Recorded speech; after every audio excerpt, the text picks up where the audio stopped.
বাংলাদেশি পণ্যের ৩৭% শুল্ক আরোপ যুক্তরাষ্ট্রের অপ্রত্যাশিত বলছেন ব্যবসায়ীরা। মার্কিন পণ্যের শুল্ক পুনর্বিবেচনা করছে সরকার।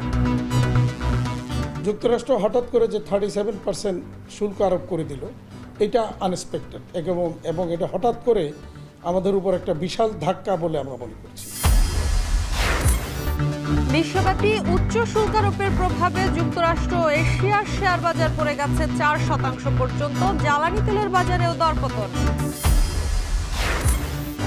এবং বিমস্টেক শীর্ষ সম্মেলনে যোগ দিতে ব্যাংককের পথে প্রধান উপদেষ্টা। দ্বিতীয় দিনে চলছে পররাষ্ট্রমন্ত্রী পর্যায়ের বৈঠক।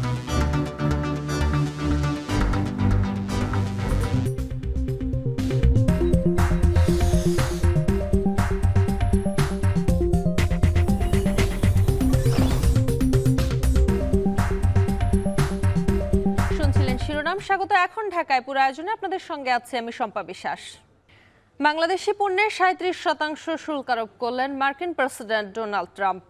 অন্যতম বাণিজ্যিক অংশীদার চীনের পণ্যে 34% এবং ইউরোপীয় ইউনিয়নের পণ্যে 20% শুল্ক আরোপ করেছেন তিনি। ভারতের ওপর শুল্ক আরোপ করা হয়েছে 26%। এছাড়াও অর্থনীতিতে জরুরি অবস্থা জারি করে যুক্তরাষ্ট্রে আমদানি করা পণ্যে ঢালাওভাবে সর্বনিম্ন 10% শুল্ক আরোপ করেছেন তিনি, যা 5 এপ্রিল থেকে কার্যকর হবে। আর জানাচ্ছেন ঈশিতা ব্রহ্ম। দ্বিতীয় মেয়াদে হোয়াইট হাউসের দায়িত্ব নিয়েই ইঙ্গিত দিয়েছিলেন দেশের বাণিজ্য ঘাটতি কমাতে গণহারে আরোপ করা হবে শুল্ক। এবার ঘোষণার মধ্য দিয়ে অবশেষে বাণিজ্য যুদ্ধ শুরু করলেন মার্কিন president.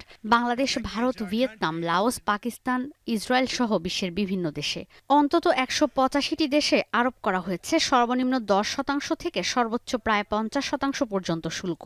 For nations that treat us badly, we will calculate the combined rate of all their tariffs, non-monetary barriers, and other forms of cheating.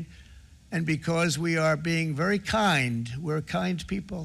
বুধবার হোয়াইট হাউসে এক বৈঠকের পর দেশে দেশে শুল্ক আরোপ ও রিসিপ্রোকাল ট্যারিফ বা পারস্পরিক শুল্ক আরোপের নির্বাহী আদেশে স্বাক্ষর করেন ট্রাম্প।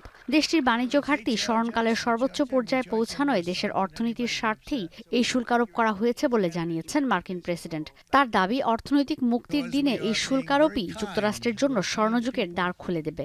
10% ওপরে শুল্ক আরোপ কার্যকর হবে 9 এপ্রিল থেকে। বাংলাদেশি পণ্যের শুল্ক 15% থেকে বাড়িয়ে 37% করা হয়েছে। দেশের তৈরি পোশাক খাতের বড় ক্রেতা দেশ যুক্তরাষ্ট্র। বছরে প্রায় $840 কোটি পণ্য যুক্তরাষ্ট্রে রফতানি করে বাংলাদেশ, যার বড় অংশ তৈরি পোশাক খাত। এছাড়াও ভিয়েতনামে শুল্ক আরোপ হয়েছে 46%, কম্বোডিয়ায় 49% আর লাওসে 48% পারস্পরিক শুল্ক আরোপ করেছে যুক্তরাষ্ট্র। নির্বাহী আদেশে চীনের ওপর সবচেয়ে বেশি শুল্ক চাপ পড়েছে। আগের 20% শুল্কের সঙ্গে মিলিয়ে চীনা পণ্যে এখন শুল্কের পরিমাণ 54%। যদিও ডোনাল্ড ট্রাম্প বলেছেন পারস্পরিক শুল্ক আরোপে যথেষ্ট ছাড় দিয়েছেন তিনি। বাদ যায়নি বন্ধুপ্রতিম দেশ ভারত কিংবা ইসরায়েলও। ভারতে 26 আর ইসরায়েলের ওপর আরোপ করা হয়েছে 17% শুল্ক। তবে তালিকায় নাম নেই রাশিয়ার। China, first row. China, 67%. That's tariffs charged to the USA, including currency manipulation and trade barriers. So 67%, I think you can, for the most part, see it. Those with good eyes, with bad eyes. We didn't want to bring, it's very windy out here, we didn't want to bring out the big charts because it had no chance of standing. Canada আর মেক্সিকোর ওপর আরোপ করা হয় 25% শুল্ক। এর ঠিক আগেই অন্য দেশে মার্কিন গাড়ি নির্মাতা প্রতিষ্ঠানগুলোর গাড়ি যুক্তরাষ্ট্রে বাজারজাতকরণের ওপর 25% শুল্ক আরোপ করেন ট্রাম্প। ঈশিতা ব্রহ্ম, এখন বিশ্ব। বাংলাদেশি পণ্যে অতিরিক্ত মার্কিন শুল্ক আরোপের কারণে দেশের পোশাক খাত ক্ষতির মুখে পড়বে বলে জানিয়েছেন বিকেএমই এর সভাপতি মোহাম্মদ হাতেম। এখন টেলিভিশনকে দেওয়া সাক্ষাৎকারে তিনি বলেন, দেশের তৈরি পোশাক খাতের জন্য অপ্রত্যাশিত মার্কিনের সিদ্ধান্ত। তবে মার্কিন পণ্যে আমদানি শুল্ক যৌক্তিক পর্যায়ে নামিয়ে আনলে সমাধান সম্ভব বলেও মনে করেন তিনি। যুক্তরাষ্ট্র হঠাৎ করে যে 37% শুল্ক আরোপ করে দিল, এটা আনএক্সপেক্টেড এবং এটা হঠাৎ করে আমাদের উপর একটা বিশাল ধাক্কা বলে আমরা মনে করছি। আলটিমেটলি এটার জের বা খেসারত আমাদেরকে দিতে হবে। আমরা যেটা একটা অপার সম্ভাবনা দেখছিলাম অন্যান্য দেশের উপর শুল্ক আরোপ করার ফলে বাংলাদেশের জন্য একটা বিশাল সুযোগ আসছে বলে আমরা মনে করছিলাম, সেই সুযোগটা আর থাকছে না। এদিকে যুক্তরাষ্ট্র থেকে যেসব পণ্য বাংলাদেশে আমদানি হয় তার শুল্ক পুনর্বিবেচনার জন্য জাতীয় রাজস্ব বোর্ডকে নির্দেশ দিয়েছে অন্তর্বর্তী সরকার। এটি পুনর্বিবেচনা হলেই বাংলাদেশের ওপর যুক্তরাষ্ট্রের নতুন শুল্ক আরোপ কমে আসবে বলে প্রত্যাশা করছেন প্রধান উপদেষ্টার প্রেস উইং। সকালে এখন টেলিভিশনকে যুক্তরাষ্ট্রের শুল্ক আরোপের বিষয়ে তাৎক্ষণিক প্রতিক্রিয়ায় একথা জানান প্রধান উপদেষ্টার উপপ্রেস সচিব মোহাম্মদ আবুল কালাম আজাদ মজুমদার।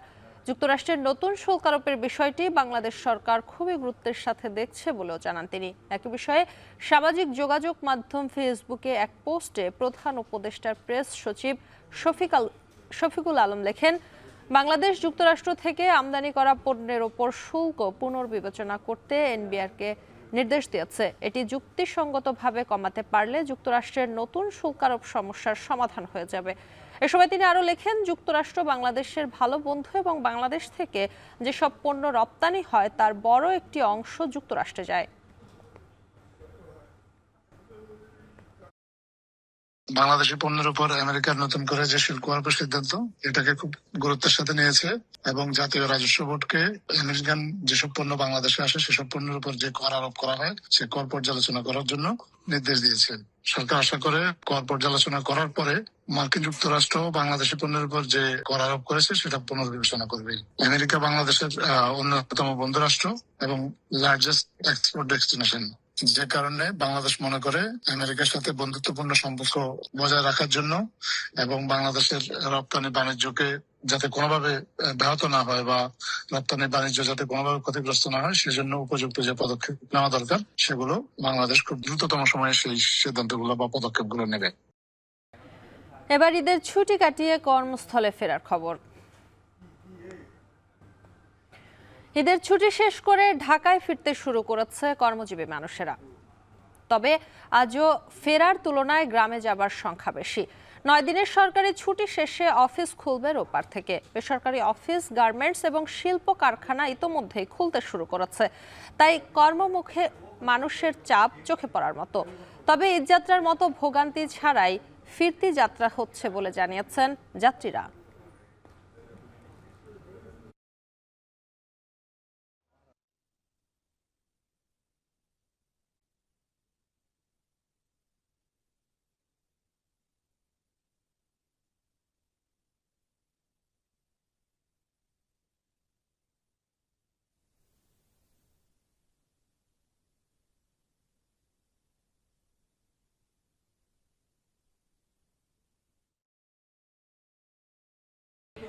বিমস্টেক সম্মেলনের দ্বিতীয় দিনে আজ পররাষ্ট্র মন্ত্রী পর্যায়ের বৈঠক চলছে। সেখানে যোগ দিয়েছেন পররাষ্ট্র উপদেষ্টা তৌহিদ হোসেন।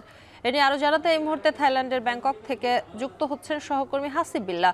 হাসিব, প্রধান উপদেষ্টার আজকের কর্মসূচি কি, সেই সঙ্গে জানাবেন সম্মেলনে আজ কোন কোন বৈঠক রয়েছে?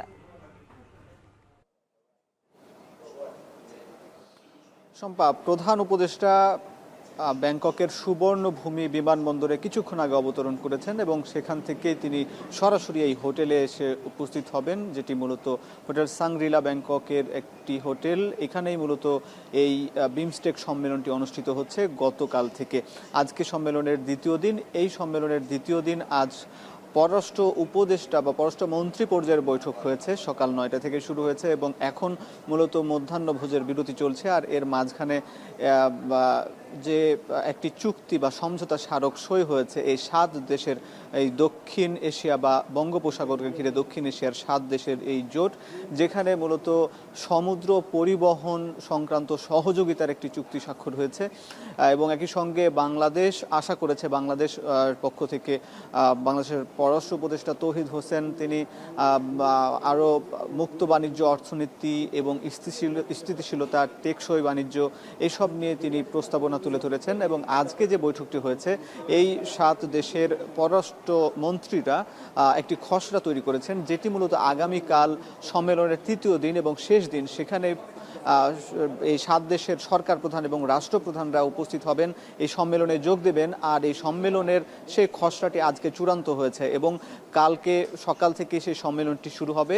আমি যদি প্রধান উপদেষ্টার কর্মসূচির খবর জানাই, আজকে প্রধান উপদেষ্টা বিমানবন্দর থেকে সরাসরি এই হোটেলে আসার পর কিছু 3টার দিকে আজ আইকন সেন্টার নামের একটি জায়গায় সেখানে তিনি একটি ইয়াং জেনারেশনের উদ্দেশ্যে ভাষণ দেবেন। থাই সরকার বা এই দেশের সরকার প্রধান উপদেষ্টা বাংলাদেশের সরকার প্রধানকে আমন্ত্রণ জানিয়েছেন তার দেশের তরুণ জনগণ, তরুণ উদ্যোক্তাদের সঙ্গে আলাপ আলোচনার জন্য। এখানে কিন্তু আরও 7টা দেশের সরকার প্রধান, রাষ্ট্রপ্রধান আছে, কিন্তু বাংলাদেশের সরকার প্রধান ডক্টর ইউনূস, যিনি আন্তর্জাতিকভাবে বেশ খ্যাতিসম্পন্ন, তাকেই আমন্ত্রণ জানানো হয়েছে এই বক্তব্য দেওয়ার জন্য। এবং এর সঙ্গে তিনি আগামীকাল নরেন্দ্র মোদীর সঙ্গে বৈঠক করবেন। এছাড়া বিমস্টেকের যে সভাপতির দায়িত্ব নিতে যাচ্ছে বাংলাদেশ, এজন্য আরও অন্যান্য দ্বিপাক্ষিক বেশ কিছু বৈঠক রয়েছে বিভিন্ন দেশের সরকার প্রধান এবং রাষ্ট্রপ্রধানদের সঙ্গে। এই ছিল শম্পা এই বিমস্টেক সম্মেলনের খবরাখবর। বিমস্টেক সম্মেলনের খবর জানাচ্ছিলেন সহকর্মী হাসিব বিল্লাহ। সংবাদের এ পর্যায়ে নিচ্ছে ছোট্ট একটি বিরতি, ফিরছে একটু পর।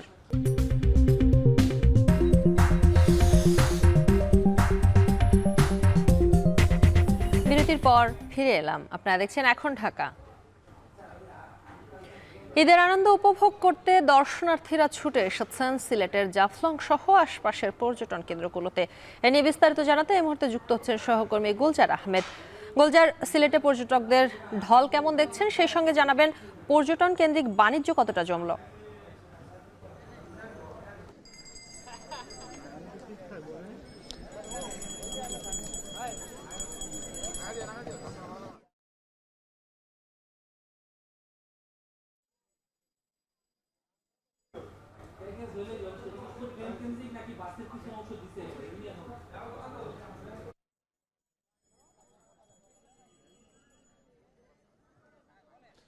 শম্পা, দেখুন আসলে আজকে ঈদের শেষ ছুটির দিন, এতে গিয়েও সিলেটে পর্যটকদের ঢল কিন্তু অব্যাহত রয়েছে।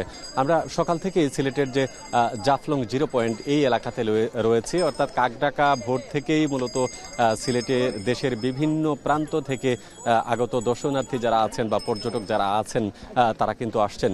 তারা বলছেন যে এবারের ঈদে আসলে দীর্ঘদিন ছুটি থাকায় সিলেটের যে মনোরম দৃশ্য রয়েছে সেই মনোরম দৃশ্য উপভোগ করতেই মূলত সিলেটের জাফলং, সাদা পাথর, বিছানাকান্দি, লালাখাল, রাতারগুল সহ যে সকল পর্যটন এরিয়া রয়েছে সেখানে মানুষের ঢল অব্যাহত রয়েছে।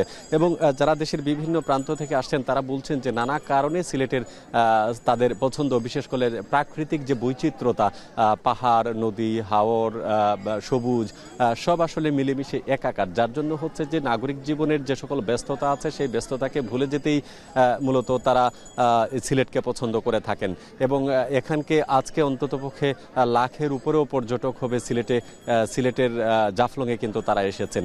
এতে গিয়ে যেটি হয়েছে যে ব্যবসায়িক যে প্রাণকেন্দ্র যেটি আছে সিলেটের, বিশেষ করে হোটেল, মোটেল, রিসোর্ট এবং ভ্রাম্যমান যারা পর্যটন কেন্দ্রিক ব্যবসায়ী, তাদের কিন্তু সুদিন ফিরিয়ে এসেছে। এখানকার স্থানীয় ব্যবসায়ীরা বলছেন যে বিগত 1 বছর তাদের যে ধকল গেছে বা রোজাতে যে ধরনের একটা শূন্যতা ছিল সেই শূন্যতা তারা কাটিয়ে উঠেছেন। এবং প্রত্যেক দিনই আসলে একের পর এক পর্যটক সংখ্যা বেড়েই চলছে। এবং যেহেতু আগামীকাল শুক্রবার এবং শনিবার আরও 2টি সাপ্তাহিক ছুটি রয়েছে, তারা প্রত্যাশা করছেন আজকে যেভাবে দর্শকদের ঢল নেমেছে, পর্যটকদের ঢল নেমেছে, সেই ধারা কিন্তু অব্যাহত থাকবে। এবং আমরা সিলেটের যে ট্যুরিস্ট পুলিশ তারা যেটি বলছেন যে স্মরণকালের সবচেয়ে বেশি পর্যটক কিন্তু এবার সিলেটে হয়েছে, বিশেষ করে জাফলংয়ে, এবং নিরাপত্তা ব্যবস্থা তারা জোরদার রেখেছেন। এবং কোনো পর্যটক যাতে কোনো ধরনের ভোগান্তির শিকার না হন, মানুষের মনের মধ্যে যাতে কোনো ধরনের সংশয় না থাকে সেজন্য তারাও কিন্তু নিরাপত্তা ব্যবস্থা নিয়েছেন। এছাড়া সড়কে যান চলাচল স্বাভাবিক রাখতে ট্রাফিক বিভাগ থেকেও কিন্তু সর্বোচ্চ সতর্কতা অবস্থান রয়েছে। তো সিলেটে আসলে ঈদের পরদিন থেকেই মূলত দর্শকের যে আনাগোনা সেটি কিন্তু এখন অব্যাহত রয়েছে। শম্পা, ঈদের ছুটিতে অনেকেই পরিবার পরিজন নিয়ে ঘুরতে বেরিয়েছেন সিলেটের দর্শনীয় স্থানগুলোতে, সেই খবর জানাচ্ছিলেন সহকর্মী গুলজার আহমেদ। তীব্র গরমে হাঁসপাস চুয়াডাঙ্গার জনজীবন। দিনের বেলায় রোদের প্রচণ্ড তাপে বাড়ছে গরমের অনুভূতি, বাতাসেও মিলছে না স্বস্তি। তীব্র গরমে ঘর থেকে বের হওয়া মানুষদের পড়তে হচ্ছে চরম বিড়ম্বনায়। এ বিষয়ে বিস্তারিত জানাতে এই মুহূর্তে চুয়াডাঙ্গা থেকে যুক্ত হচ্ছেন সহকর্মী অনিক চক্রবর্তী। অনেক জানাবেন, যারা ঘর থেকে বাইরে বেরিয়েছেন তারা এই তীব্র গরম নিয়ে কতটা অস্বস্তিতে রয়েছেন, সেই সঙ্গে জানাবেন যারা কাজে বের হয়েছেন শ্রমজীবী তারা কি ধরনের বিড়ম্বনায় পড়ছেন। পরিস্থিতি কিন্তু প্রতিনিয়ত খারাপ হতে থাকছে, কারণ গরমের যে অবস্থা, তাপমাত্রা প্রতিনিয়ত বাড়ছে। আবহাওয়া অফিস এখন পর্যন্ত কিন্তু কোনো রকম সুখবর দিতে পারছে না। আবহাওয়া অফিস বলছে যে বর্তমানে যে তাপমাত্রা চলছে চুয়াডাঙ্গায়, যে তাপপ্রবাহ বয়ে যাচ্ছে সেটি কিন্তু মাঝারি ধরনের তাপপ্রবাহ। সামনে যে দিনগুলো আসছে সেই দিনগুলোর ভয়াবহ কিন্তু আসলে পরিস্থিতি। তাপমাত্রা এখন চলছে কিন্তু 34 ডিগ্রির ঘরে, অর্থাৎ বেলা যত বাড়বে এই তাপমাত্রা কিন্তু 37-38 ডিগ্রি ঘরের তাপমাত্রা চলে যাবে। সামনে আবহাওয়া অফিস বলছে যে 40 ডিগ্রি ঘরের উপরে কিন্তু তাপমাত্রা চলে যেতে পারে। এই তাপপ্রবাহ বাড়ার সাথে সাথে কিন্তু চুয়াডাঙ্গার যে জনজীবন, বিশেষ করে শুধু মানুষ নয়, গোটা প্রাণীকুল কিন্তু আসলে হাসপাস একটা অবস্থা। আমি দেখেছি যে সকাল থেকেই গরমের যে ভ্যাসভ্যাসে গরম, সেই গরমের কারণে সাধারণ মানুষ কিন্তু রাস্তাঘাটে উপস্থিতি একেবারেই কম। এছাড়া অতি প্রয়োজনীয় কাজ ছাড়া কিন্তু আসলে সাধারণ মানুষ কিন্তু বাসার বাইরে বেরোচ্ছে না। ঈদের পরপরই দেখেছি যেখানে অন্যান্য বছর সাধারণ মানুষ বিকালে বাইরে বের হয়, এবছর কিন্তু গরমের মাত্রা একটু বেশি হয়, কিন্তু সেই উপস্থিতির সংখ্যাও কিন্তু কম। বিশেষ করে সন্ধ্যার পরে মানুষের উপস্থিতি বাড়ছে। সকাল থেকে কিন্তু আসলে গরমের রোদের যে প্রখরতা সেটির কারণে কিন্তু আসলে জনজীবন কিন্তু একেবারে বিপর্যস্ত। বিশেষ করে চুয়াডাঙ্গা সদর হাসপাতাল স্বাস্থ্য কমপ্লেক্সে এরই মধ্যে গরমজনিত রোগীর সংখ্যা কিন্তু প্রতিনিয়ত বাড়ছে। শম্পা, চুয়াডাঙ্গায় গরমের তীব্রতা বাড়ছে, এতে জনজীবন বিপর্যস্ত হয়ে পড়ছে। সেই খবর জানাচ্ছিলেন সহকর্মী অনিক চক্রবর্তী। সংবাদের পর্যায়ে নিচ্ছি আরও একটি বিরতি, ফিরছি একটু পর।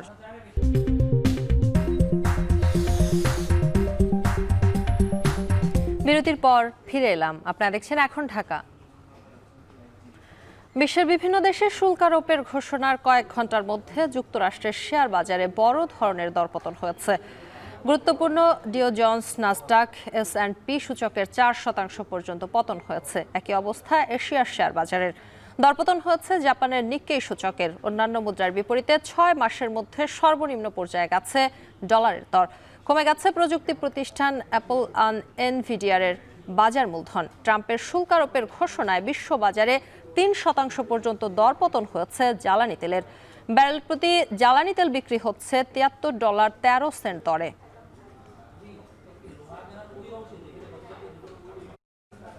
এরই সাথে শেষ করছি এখন ঢাকা।